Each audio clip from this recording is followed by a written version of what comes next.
Salut Mélanie. Salut Fabien. Comment se positionner pour jouer du piano? C'est peut-être un des premiers trucs qu'il faut apprendre, non? Ouais, c'est pas mal. C'est pas mal, ouais. Histoire de mettre les pieds par terre ou...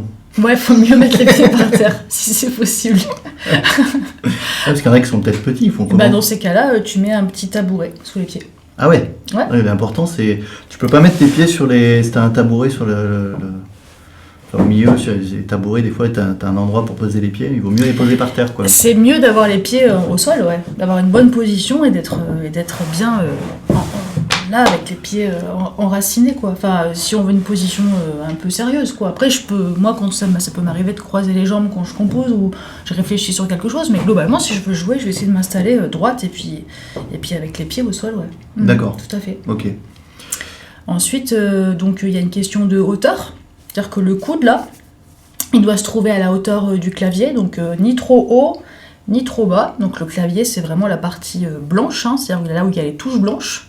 Et ensuite, en termes de distance, le coude, il doit être légèrement en avant du corps. Hein, c'est-à-dire qu'il ne faut pas que je sois trop près du piano et pas non plus trop loin du piano. Voilà. Ensuite, de préférence, s'asseoir forcément au centre du clavier. Ça c'est important parce que souvent les pianistes ils s'assoient et puis d'un seul coup ils se déplacent avec leur tabouret pour aller de l'autre côté.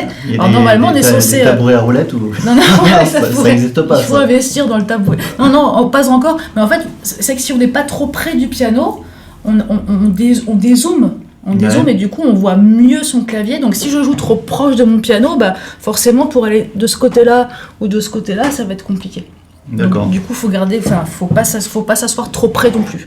En général, les pianistes mettent juste une partie des fesses sur le tabouret. On n'est pas assis au fond du tabouret, on est assis sur une seule partie du tabouret. D'accord. Moi, personnellement, j'aime bien les chaises de cuisine parce qu'il y a un dossier, je trouve ça reposant. Ça tombe bien, on a des chaises de cuisine. Voilà, donc là acheter des chaises de cuisine. Acheter des chaises de cuisine. Il y a quand même des tabourets pour les pianos officiels. Il y a des tabourets, bien entendu, qu'on peut régler en hauteur, comme ça on est à la bonne hauteur. Ensuite, bien entendu, si vous n'avez pas ça, vous pouvez toujours prendre une chaise et puis mettre des coussins dessous, c'est pas un souci. Après, là, récemment, je suis allée voir sur Thomann, les premiers prix de tabourets réglables sont à 59 € en ce moment. D'accord. Donc voilà, c'est un investissement qu'on peut faire si on en a envie, mais si on est à la bonne hauteur avec une chaise, vu qu'en fait le tabouret réglable c'est intéressant si jamais il y a plusieurs personnes qui vont jouer sur le piano. Une chaise ça peut le faire. Mais si t'as la chaise à laquelle t'es à la bonne hauteur pour toi et qu'il n'y a que toi qui utilises le piano, c'est parfait. Un coussin quand même, non? Ouais, un petit coussin pour être un peu plus confortable, mais bon, après ça dépend des... Voilà. Ouais, ça dépend des gens, quoi. Ça dépend des gens. Ensuite, il faut la décontraction du corps, elle est primordiale, c'est-à-dire qu'en fait, il faut vraiment penser... là, je sais pas si vous allez voir ce que je vais faire, mais en gros, je vais mettre ma main complètement au repos, donc je vais monter sur la chaise.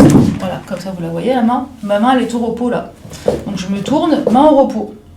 Donc ça veut dire que cette position de main au repos, elle est parfaite pour être au piano. Donc je vais me positionner comme ça, ou comme ça, si vous n'avez pas à voir comme ça. Donc il faut que je le fasse avec la main gauche, voilà. Position de la main au repos, c'est-à-dire que vous avez là le pouce, et là l'index, et j'ai une espèce de forme d'œuf entre les deux. Et à l'intérieur de ma main, j'ai ce qu'on appelle... une voûte, c'est-à-dire qu'en fait ma main elle est pas plate, je vais pas jouer comme ça du piano, je vais pas non plus jouer comme ça du piano, je vais essayer de trouver une position assez finalement très naturelle. Donc du coup ça c'est vachement important. Il y a des exercices pour détendre le poignet pour ceux qui sont un peu tendus. Ça c'est bien déjà tendus, non? Il y a des gens tendus, il faut qu'ils apprennent à se détendre, il faut qu'ils par exemple, tu vois, regarde, donne-moi ton bras, voilà, je te tiens. Ouais. Lâche ton bras. Voilà, et je dois sentir tout le poids de ton bras. Ah, d'accord. Ça c'est un bon exercice pour se... Voilà.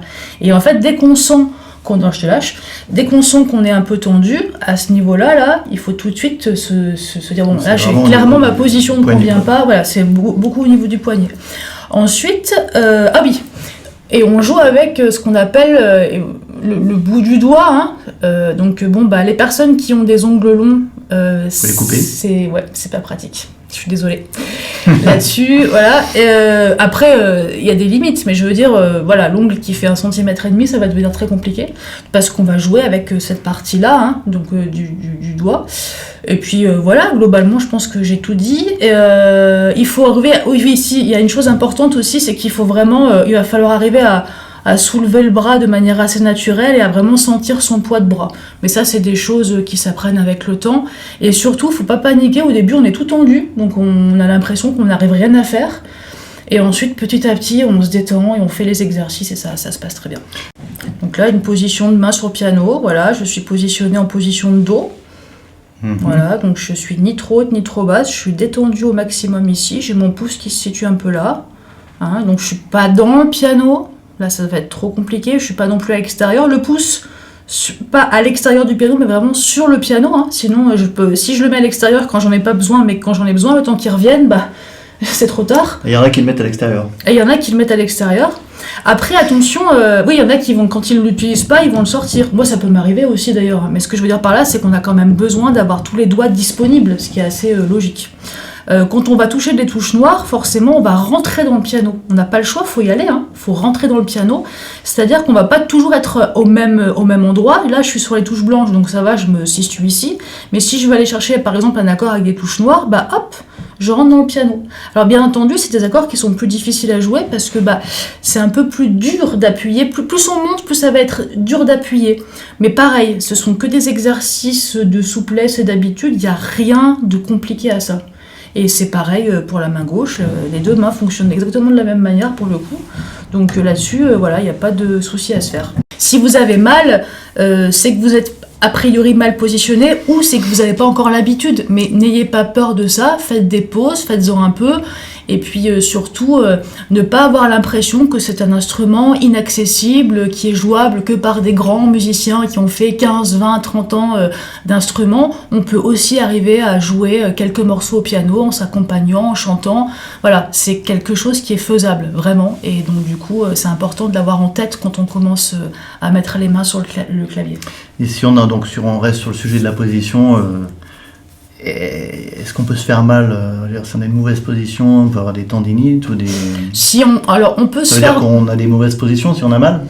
On peut se faire des tendinites. La tendinite, elle va... alors, c'est une bonne question. On peut se faire mal, mais pour se faire mal, il faudrait pratiquer dans une mauvaise position pendant très longtemps. Ouais. 4 heures par jour, 5 heures par jour. Or, en général, au début, quand on commence, on joue un petit peu. Et je veux dire, si on a une douleur, est-ce que ça peut indiquer qu'on a une mauvaise position, on n'est pas assez droit ou le poignet est tendu. Si on se sent tendu, c'est qu'a priori on a une mauvaise position, mais parfois aussi juste le début de faire un accord arpégé, ça fait un peu mal, ça tire un peu, c'est normal que ça tire. Ouais. C'est comme si moi demain je vais faire un footing, que j'ai pas l'habitude, je vais faire 20 minutes de footing, je vais rentrer chez moi, je vais avoir des courbatures, mais c'est pas forcément grave, j'ai juste fait travailler des muscles qui n'ont jamais travaillé. Les pianistes ont des mains extrêmement musclées. Donc, et au niveau de la taille des mains, est-ce que quelqu'un qui a des petites mains, c'est une question un peu bateau, mais il y en a qui disent j'ai des petites mains, je peux pas jouer du piano, quoi. C'est complètement faux.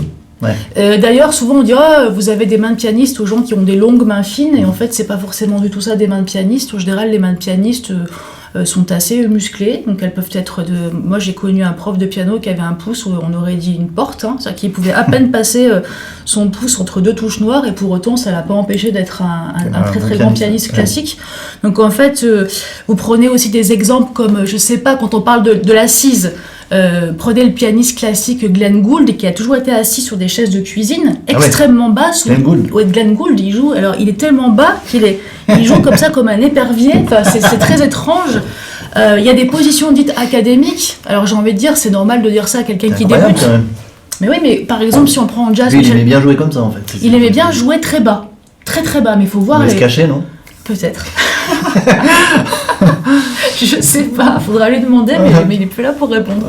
Ouais. Ou Michel Petrucciani, qui était un homme, il était pas comment dire, il avait un handicap qui le rendait quand même vraiment petit, donc il n'a pas du tout une position académique, et pour autant, il joue super bien. Il y a plein de pianistes qui n'ont pas des positions académiques.